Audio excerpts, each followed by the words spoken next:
Welcome to The Dogs Were Good Again. Today's episode is all about what I believe to be the most important dog job, which is a courthouse dog. In 2021, recognizing the benefits these dogs bring to the justice system, the American Bar Association passed a resolution advocating for all court systems to allow their use. Providing children and other vulnerable witnesses the support of a dog improves access to the justice system. By establishing a safe and stable environment, these dogs assist the victim or witness to better recall and articulate critical and truthful information. Today's episode will naturally touch on some very difficult topics, so a content warning for sexual violence and abuse, given the dog's unique role. We will be speaking with Celeste Walsen, co-founder of the Courthouse Dogs Foundation, and then going over some of the most notable courthouse dogs in history. But first, we must introduce you to our Adoptable special guest. Oh, that looks like a good dog. That's a good dog. Yeah, that looks like a good dog. A very good dog. Please join me in welcoming Robin. Hi. Hi. Yes, many dogs have peed there before you.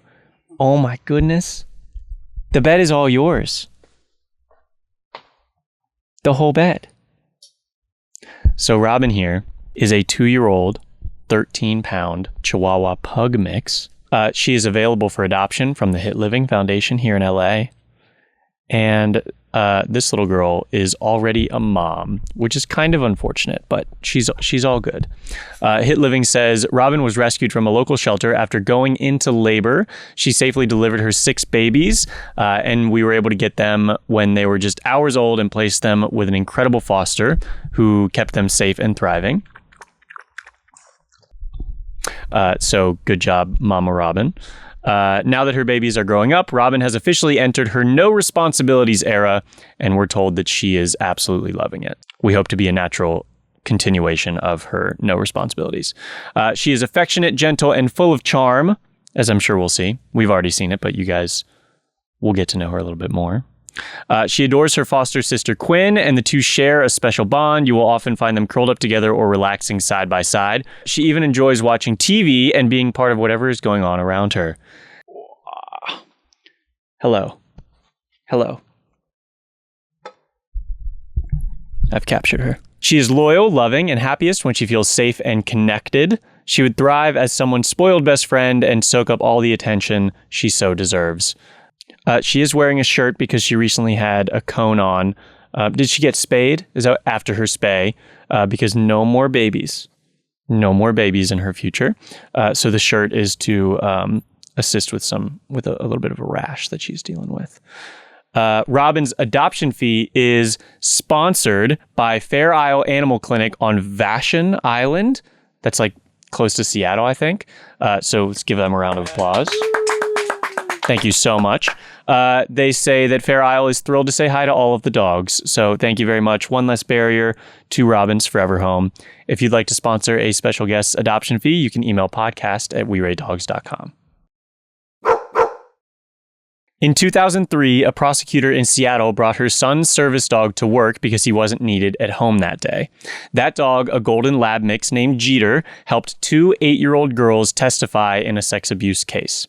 The defendant was convicted, and without anyone planning it, an entire movement was born. Today, we're sitting down with Celeste Walsen, the co-founder of the Courthouse Dogs Foundation, to understand how that one accidental visit by a borrowed dog became a nationwide system, and why that work is a lot bigger and a lot more complex than most people realize. Hello, hello. Hi. It worked. It did indeed. So, Celeste, how do you and your foundation define a courthouse dog? Okay. I'm so glad you asked. What is a courthouse dog? So, there's background, if I can go into a little bit of it. Of course. Because in the dog world, terminology is all over the place. But in the legal world, terminology is really important. And so we live kind of in the middle, in the gray area between the assistance dog world and the legal world. And so that's why we try to be really precise. So in the dog world, a dog that has the same training as a service dog. It's been specially bred and heavily socialized and trained for 2 years and is the right age and everything to be a service dog that would work with one person to help that person deal with a disability. But the trainers decide that dog's really better suited to serve lots of people. They call that dog a facility dog. And that's a very difficult term to wrap your brain around, because a facility dog, it sounds like it's going to live at a facility. And maybe that's how they originated the term, that it was going to be a hospital facility dog or a school facility dog. So when we started this process back in 2008, we thought, gee, what's one word that would describe best the legal system? And we thought, well, what about the courthouse? That comes the closest to being the nidus, the center of the legal system. So we started calling the dogs courthouse facility dogs, or courthouse dogs for short. But meaning, of course, that the dog has that same 2 years of training that a service dog gets from an accredited assistance dog organization. Got it. So really the difference between a courthouse dog and a therapy dog is where they get placed. No. Okay. So a therapy dog is very different from a facility dog. So a facility dog, they all come from organizations, nonprofit organizations that are accredited by Assistance Dogs International. Okay. And those are the same schools that might train a guide dog if you were sight impaired, or a hearing dog if you were deaf or hearing impaired, or a mobility assistance dog. And those are all service dogs under the Americans with Disabilities Act. That is, they are specially trained for one individual person. And facility dogs have that same degree of training. And she's very distracted. I'm sorry, I'm not there. No, you're fine. It's what a cute face will do. They have that same training, and they are full-time working dogs, but they're called facility dogs, not service dogs. They don't have automatic, for instance, public access like a service dog would have. If you were in a wheelchair and needed a service dog, as you know, you could take the dog anywhere you wanted in the United States, because you're almost, maybe not to an operating room, but almost everywhere. But a facility dog doesn't have that public access, but they have the same degree of training. Whereas therapy dogs, who are absolutely amazing, are amateurs. There are pet dogs that we love to pieces, and they're wonderful with people, and the owner trains them, and they go to visit. But most therapy dogs are best suited to work for 1 or 2 hours at a time, and to visit at a hospital or in a library at a nursing home, but then go home and be a pet. Whereas a facility dog is certified to work all day long. They come to work. Of course, they get breaks. They get treated. Of course. Beautifully. But they are a full-time working dog, sort of like a police dog that comes to work and has a job. Could you walk me through, just because you started to allude to it, what a day in the life would look like for one of these dogs? Yes, after they wake up and they're taken good care of at home, they usually go to work all day long with their handler. So a handler for a courthouse dog might be a victim advocate. That is someone that helps a victim going through the process at a courthouse. Or they might be handled by a police officer, or by a deputy prosecutor, or by a forensic interviewer. And so with that person, they live at home with that person always. But then they go to work. And during their work, they could be at a child advocacy center, or at a police station, or at a courthouse. And during the day, they're used to give psychological support to an individual who is stressed because of going through legal proceedings. And that could be something as dramatic as a sexual assault exam at the hospital, or a forensic interview where a child is being interviewed about abuse, or a domestic violence victim who has come to the police station to try to get a protection order. And all those individuals are helped by having a very calm dog with them that's specifically trained to stay right with them. I can imagine. Sort of like Robin's doing with you there. I was gonna say I have my own little comfort. She's not verified, but I'm gaining comfort from her. You mentioned a few of the individuals that these dogs help benefit, but who do they typically benefit the most? Right. Well, every dog's job is a little different, of course. Some of the dogs work with probation officers who are working with defendants who are struggling with different issues. But most of the dogs, I would have to say, if I just had to make a generalization, work with children who have been victims of crime themselves or who have witnessed violent crimes, and for one of those reasons have to come forward and give their testimony. Children, we're trying to level the playing field so that to get testimony from a child is sometimes very difficult. So children are by far the biggest group. They also help a lot with sexual assault victims who are adults or domestic violence victims that need to come to court. The other group that we see them helping a lot is people who are in treatment court, which is a judge-supervised. It's an alternative. If you've committed a crime, not a violent crime, but they find that after investigating that you're a drug addict and that, is that politically correct, that you're struggling with drugs. Mm-hmm. And so you need to undergo treatment. And they say, well, instead of, taking you to a jury trial to find out that you stole a car, would you like to enter treatment court and have usually a 2-year judge-supervised drug treatment program instead? And so those people are struggling with all kinds of issues, and they come every week or two to court. And the dogs are great because it's hard to come in front of a judge and admit what you've done during the week. And if you get to have the Labrador leaning on you while you're talking, it makes it a lot easier. Yeah. Yeah. Is there a science behind this in terms of what the dog is, I mean, I'm sure it's a lot of training, but is there an inherent desire to comfort that is assisting with this process? Or, and then I guess secondarily, what happens from a scientific perspective to the individual receiving this comfort? So that, you point out a very interesting problem that I wish there was a lot more of direct research. So, we know if you've obviously been around dogs a lot, and you know that some dogs have an uncanny ability to go to a person in the room who is the most upset, right? And when scientific research shows us over and over again that while you're petting that dog, your heart rate is lower, your blood pressure is lower, your cortisol level is lower, your oxytocin level is up, and so is the dog's. I mean, it's not that you're torturing. You didn't have to tie her down to get her over there, right? She's there struggling with you because she wants to do that. It's, it benefits both parties.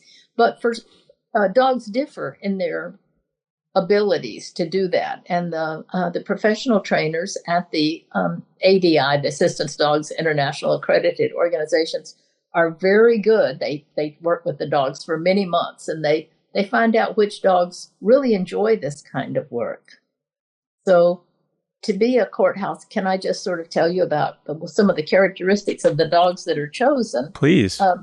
The dogs need to be, of course, very calm themselves because as a veterinarian, I really wasn't aware of how much stress there is in a courtroom until I had to be there a while. But there's a lot of anger and distress in every situation, from the time when a witness comes forward to report a crime all the way through courtroom testimony. There's a lot of emotion. And the dog, in order to do its job, has to be a dog that's okay with them. They don't really jump when the judge hits the bench with his gavel. Or I've been in the courtroom when prison guards had to wrestle somebody to the floor, because the defendant's getting upset and throwing chairs. And our courthouse dog at that time that I was holding, she didn't even pick her head up off the ground. It was like, okay, Mom, that's your problem. And so these dogs are specially chosen because she would have made a terrible hearing dog. She wasn't going to jump up and tell me that something was happening. That was just her nature, was not to worry about it. And these dogs also have to enjoy being petted by complete strangers. Not every dog wants to go over and be with somebody they've never met before that morning. Mm-hmm. And we ask these dogs to go sit on the couch with a child who's crying and maybe engage with them for a long, long time. And the dogs that are chosen correctly to do this love nothing more than doing their work. They get up every morning waiting to go and do that. But anyway, I have gone away from your question. But No, that was great. But what we hear from people over and over again is that children in distress and other witnesses say they find it much easier to talk when they have a dog beside them, and especially if they can pet the dog. A child psychologist has explained to us that it's his experience from using dogs in his practice and in the courtroom that when an individual is able to stroke a dog, just that rhythmic petting gives them the calm they need to go on talking. And of course, in many cases, the child talks to the dog instead of to the detective, because if you've been hurt by people, you don't want a detective to come sit and talk to you, but you don't mind, talking to the dog about what happened to you. Of course. Yeah, we're after our interview, we're going to continue the Excuse you. There you go. Okay, she found a spot. Perfect. After our interview, we're going to continue talking about courthouse dogs and name some of the specific ones who've made headlines or had a specific impact. In that research, we came across a quote from a little girl in Mississippi after she testified. Someone asked if she was scared going through it alone, and she said, "I wasn't alone. I had Remy," referring to, I believe it's a black lab courthouse facility dog. What does it feel like to hear something like that? So, sometimes, as you can feel like that your work doesn't mean much if you just get up every day and work. And it's incredible to think of the difference that these dogs make to children, especially every day. We've had, it's very common for a mother to tell us later, my child would never have been able to walk into the courtroom and testify. But they knew the dog was going to be there with them. And of course, the dogs don't work everywhere, but where they do, they're making a huge difference. The same dog can usually be with the child all the way from the investigation of the crime, through courtroom testimony. And that makes a big difference. Are you done jingling? No. You're jingling. You got it? You found a spot? Okay. Kind of in the same vein, is there a specific moment, one story where you thought this is exactly why we exist? Oh, so many. So you can share multiple if multiple come to mind. Yeah, no, I was going to tell you about a story that we have on video that was real meaningful to me. There was a man in Seattle here that was an adult but had the mental capacity of a child, 6 to 12-year-old, and he was terribly exploited. I won't go into all the details, but he was terribly exploited by a couple, and the man in the couple came back and burglarized his apartment and frightened him. And this man, Douglas, had to go to court, and our prosecutor here had Ellie, the first courthouse dog, and she was able to go and sit with Douglas on the stand day after day when he had to testify. He was scared to death. He said later, she didn't know it, but I even wet my pants when I was up there. He was so scared to come and be in front because, as you know, the defendant's in court, right? You see the man who hurt you sitting there. And but after the trial, Douglas was talking to us about it, and he pulled up his pants and he said, "I helped clean up the streets of Seattle." So he had gone from feeling like a victim, like he had nothing to contribute, and he was sort of the bottom of the heap, to feeling like he did a really brave thing to sit up there on that stand and talk about being a victim. And as you know, the way our court system works, there's no other way for a witness to give their testimony other than talking. We don't let them write about it, or they have to come and talk. And that's true even for children. We very, very rarely have closed circuit television. Most children, even children who have been sexually assaulted, have to come to the courtroom and sit in the stand in the same room with the defendant and tell all the details about what happened. And that's not really developmentally appropriate. It's very difficult for them. So the least we can do is to have this accommodation for them. Well, thank you. Go ahead. I just wanted to say one thing that people often ask us, why don't we use little dogs? Mm-hmm. for courthouse dogs, because it would be so easy. But, well, first of all, the schools that train these dogs use either labs or Goldens, usually, because that's what they train for service dogs or guide dogs or that sort of thing. But also, it's very nice for a child to have a dog with some substance sitting with them, leaning on them. In the witness stand, the dog usually has to lie down across their feet, and the child often kicks his shoes off. Puts his feet on top of the dog. But I think that makes a difference to children. Yeah, I don't know if there's actual like methodology behind it, but big dogs feel more human-like in a way to me. And I think that there's something to that to a child where, you have a size perspective as well that just makes, you can lean on them, you can hug them, and it feels like, I can imagine that while it's amazing to have a little dog, you can cover your ears, a little dog on your lap. It's lovely. There's something about a big dog that feels, substantial. So that makes a lot of sense. I think that's true. And another thing is that I think people don't realize how often boys and especially young teenage boys and a little bit younger, are the victims of sexual assault. And, it's manly to have a Labrador in there with you. You're not being a baby, when you want to have your dog with you. And I like that for them.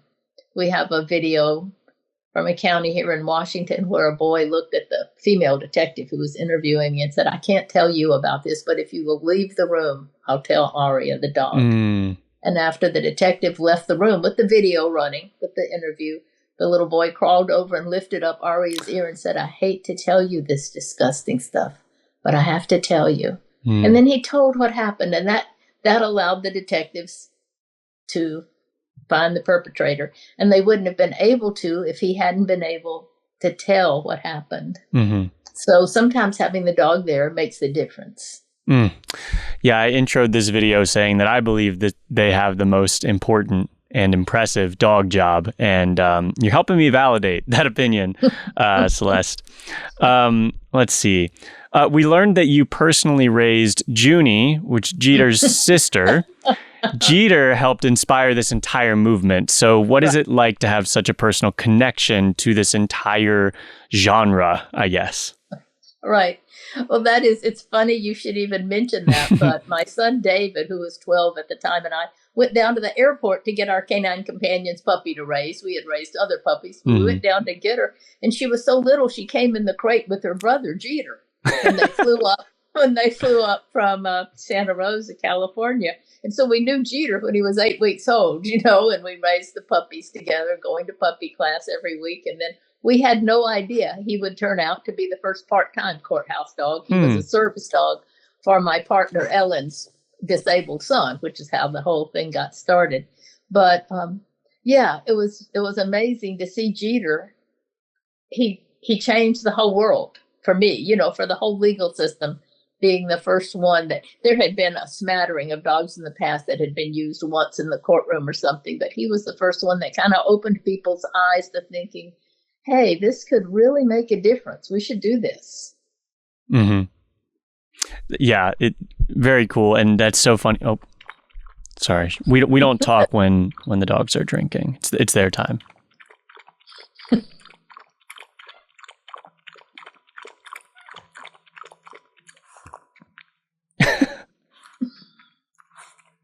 We have a little ASMR set up, so we get the really crisp drinking sounds.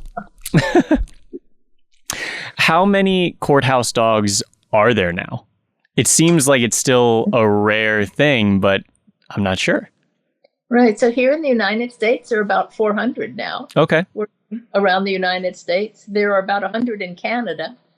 And we have dogs now working in France and Belgium and Italy and Australia, New Zealand, and in Japan. Wow. And Argentina. So spreading around the world slowly. I wish it could expand more quickly, but because each dog has to be purpose bred and raised and trained specifically by these accredited organizations, it takes a long time. There's a lot of resources that go into one dog. Now, once that dog is in place, she works 8 or 10 years, and I think it's cost effective just more than you could imagine.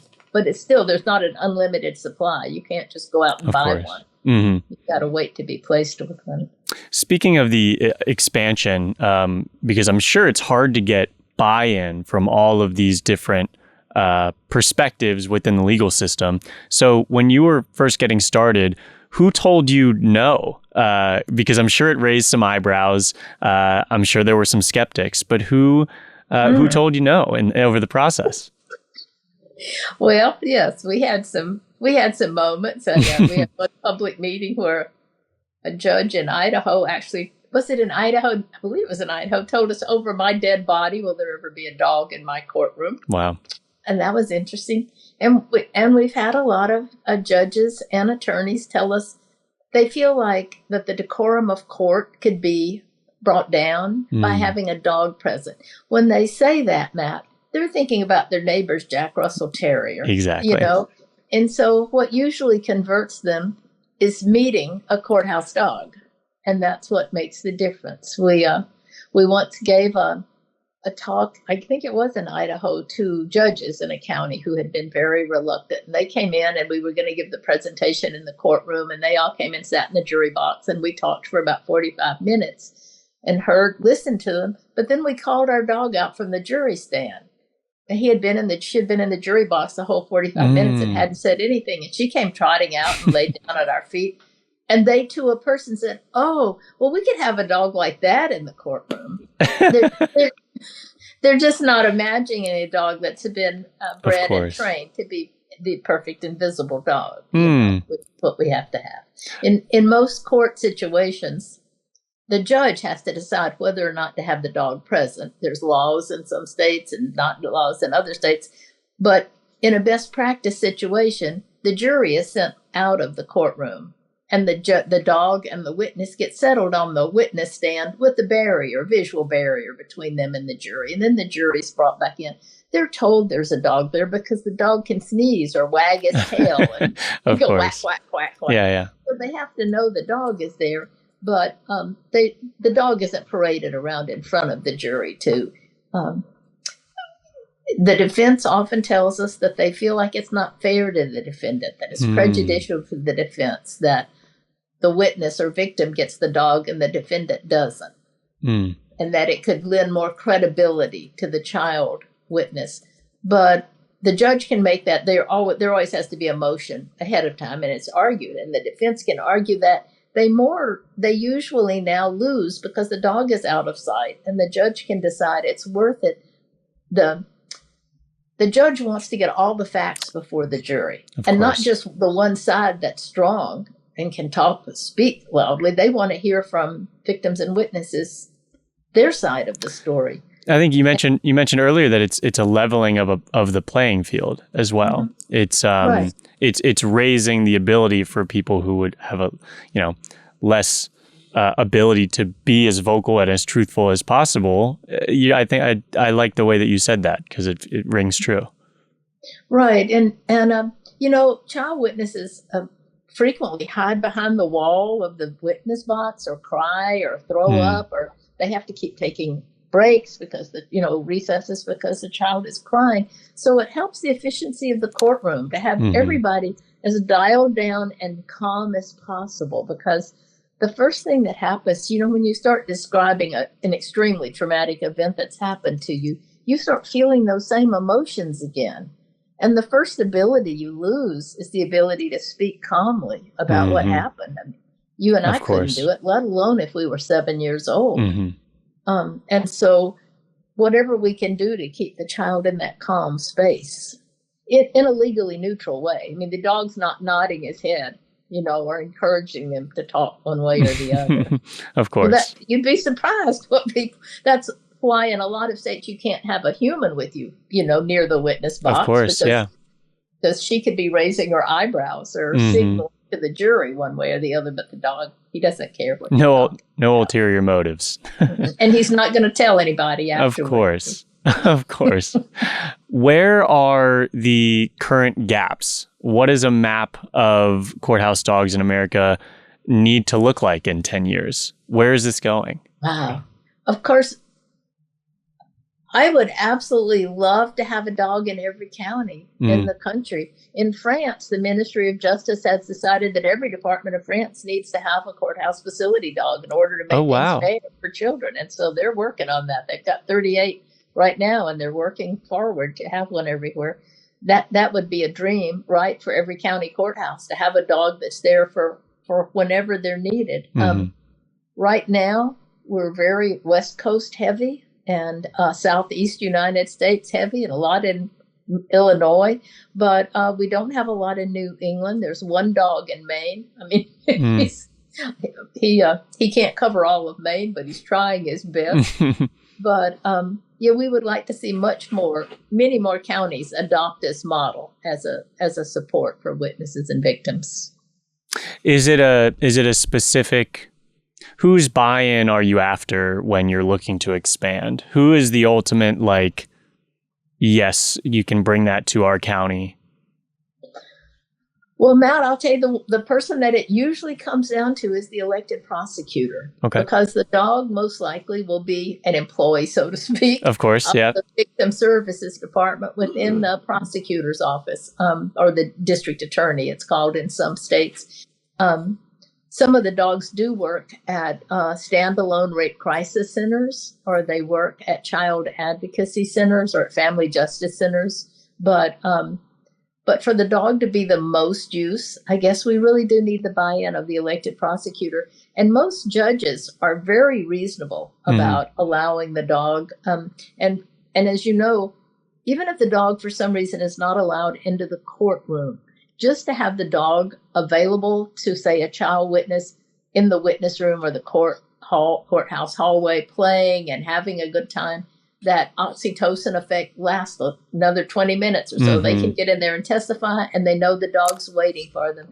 We very commonly have not just a child or adult witness come out afterwards and lie on the floor and hug the dog when they finish testifying, because it's so hard.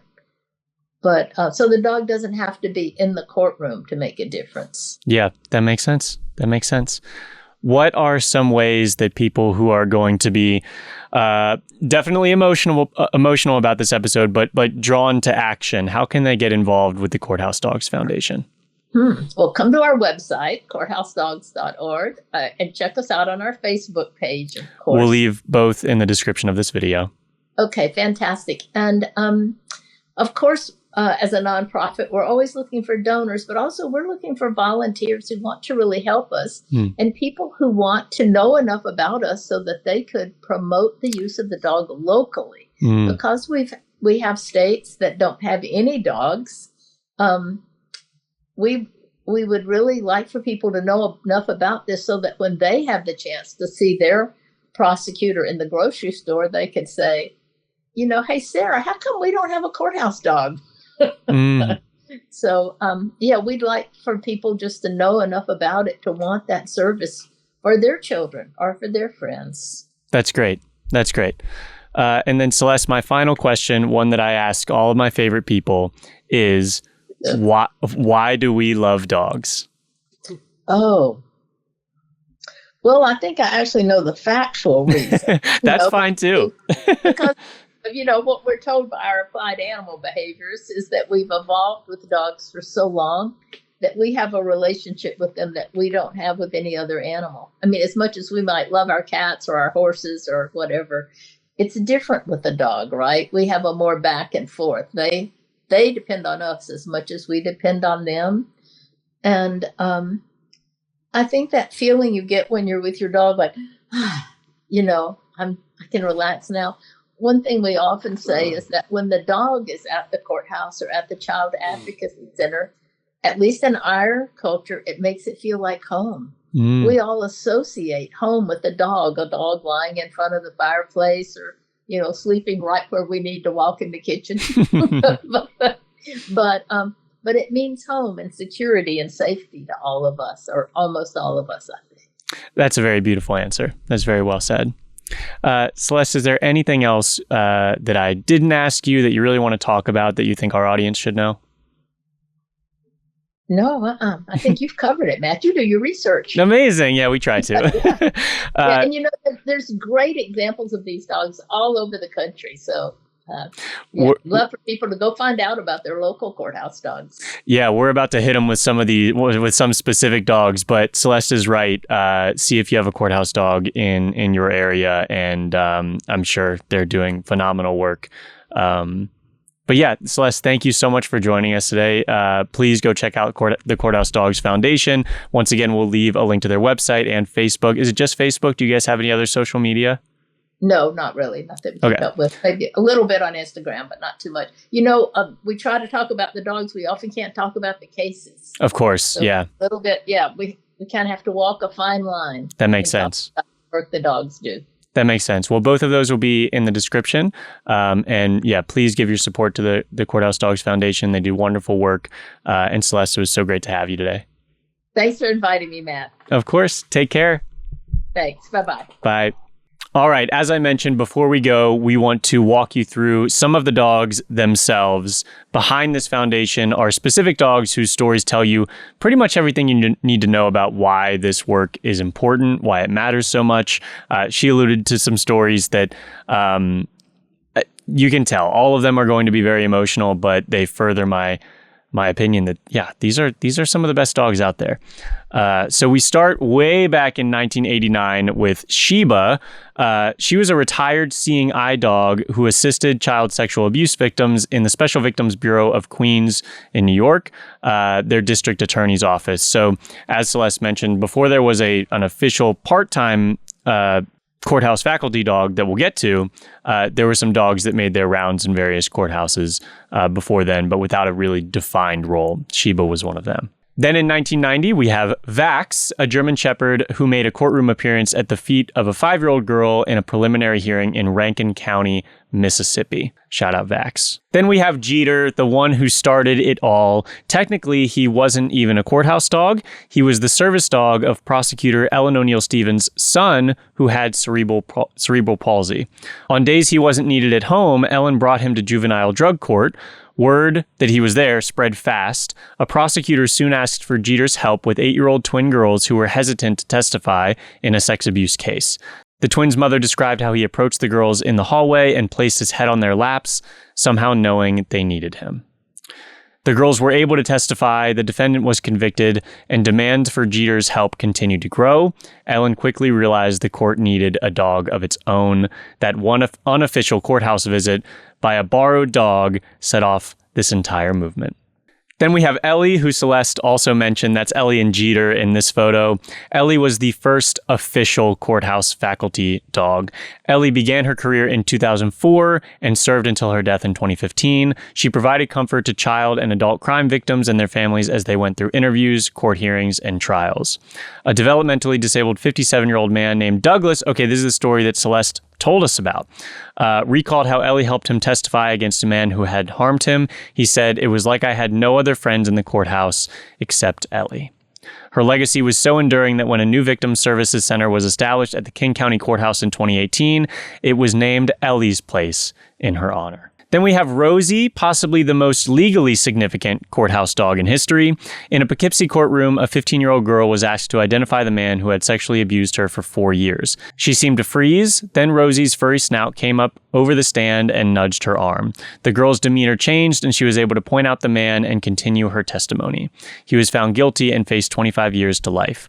Rosie's Law was named in her honor and would allow judges to permit witnesses to be accompanied by a facility dog while testifying. The victim of this case would have been unable to provide her invaluable testimony without the comfort provided by Rosie. Then we have Hattie. She was 2 years old when she was officially sworn in, making for some very cute photos. She was Cook County's first ever comfort dog, the second largest prosecutor's office in the country. Cook County, just looked it up, is in Illinois. I believe it's where Chicago is. So that's why, second largest prosecutor's office. A victim witness specialist recalled a young girl who had been nearly silent when questioned about past instances of abuse until she met Hattie. They said the kid would not say anything. She was just terrified. One of Hattie's handlers described it as like flipping a switch in regards to the girl's emotions when testifying.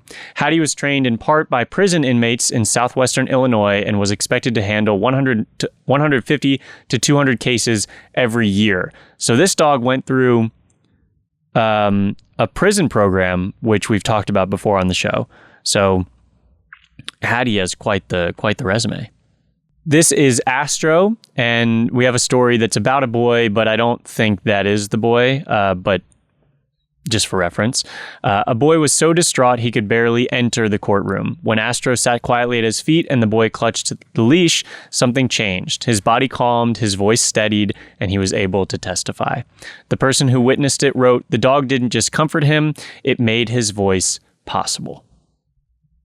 Actually, in that photo, you can see what Celeste was referencing, where the jury, really everybody in the courtroom, would not even be able to see the dog, see Astro in this case. He's kind of just there if somebody needs him. Then we have Remy, a black lab in Mississippi. This is the story that I told Celeste, or the quote I pulled to ask a question, ask Celeste a question. A young girl testified against her accused abuser while they were sitting mere feet away in a South Mississippi courtroom. She answered question after question in horrific detail about trauma she said she'd endured. When she exited the courtroom, her guardian said she'd be worried about her testifying in there all alone. The little girl replied, "I wasn't alone," then pointed to the black lab at her feet and said, "I had Remy." I did much better this time than when I tried to tell that story last year. I did not make it through it last year. I think I also tried to tell JoJo's story and did not make it. So we'll see if I can tell you about JoJo. This is JoJo. JoJo helped embolden a 4-year-old boy who was a witness to his mother's murder. The facilitator for the Courthouse Facility Dog program said, basically, JoJo just lay there. It's not like she did magic tricks, just her presence gave him security. Another JoJo story involves a young girl who had been victimized by her mother and stepfather and had to testify against both of them. After she'd been on the stand for a total of 6 hours, she was left in a room by herself for a few minutes. When the prosecutor came back, she saw that the girl had drawn JoJo's face on a whiteboard and had written underneath, "I love JoJo." This is Forrest. We're going to tell you about Forrest for a very specific reason.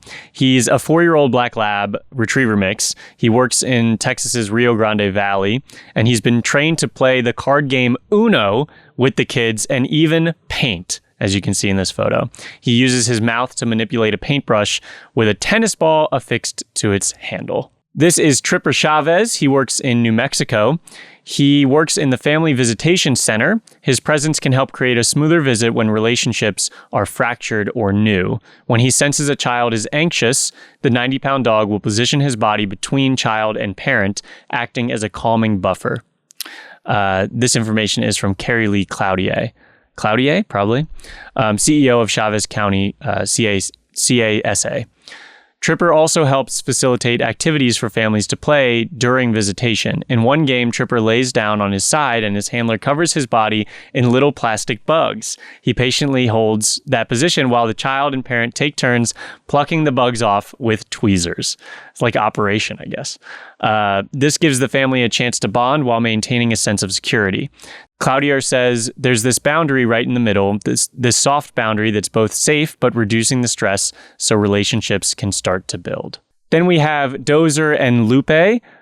Lupe works in San Bernardino County, California. I assume Dozer works nearby or in the same district. PBS did a segment about courthouse faculty dogs, and it's beautiful, very well done. So I'm just going to show you their segments on Dozer and then Lupe. The judge is like right there, and you just look up at the judge and you think, I'm gonna freak out. I feel kind of scared, but once I saw Dozer with me, I wasn't scared anymore. I couldn't be right there where the mom is supposed to be. I couldn't hold my daughter and rub her back while she talked, you know? But he was.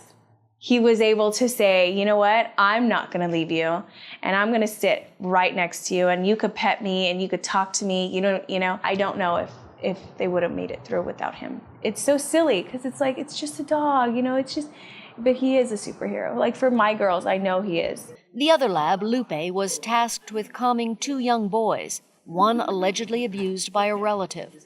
In April, the dog accompanied them on a mock run-through, ahead of the actual trial.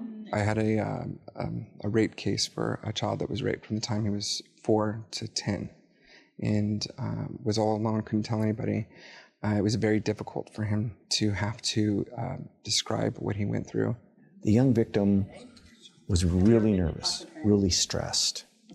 And Lupe, our dog, picked up on it and went up to him and nudged the young victim on the leg. The young victim started to pet the dog, rubbing his ears, and Lupe's, on him. And he was able to relax, didn't have the anxiety, and he was able to tell what happened to him. So those are my individual courthouse dogs. Thank you for bearing with me on this rather emotional episode, but I hope you now, you can still have a favorite dog job, but you have to at least acknowledge now that these are the most impressive. Thank you again to Celeste for joining us. And unfortunately, it's now time to say goodbye to Robin. As a reminder, Robin is extremely adoptable, the most adoptable, arguably. She's 2 years old, 13 pounds, no more, no less. Right? And she is a Chihuahua Pug mix. You can tell that by her face and general stature. She's available for adoption from the Hit Living Foundation here in LA. And I'm going to need someone to go get her. She is wearing a shirt that says "Found" with a heart on it. And that is, I think, helping her case. And she can balance very well.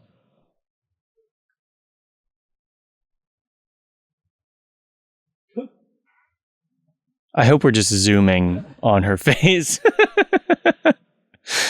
All right.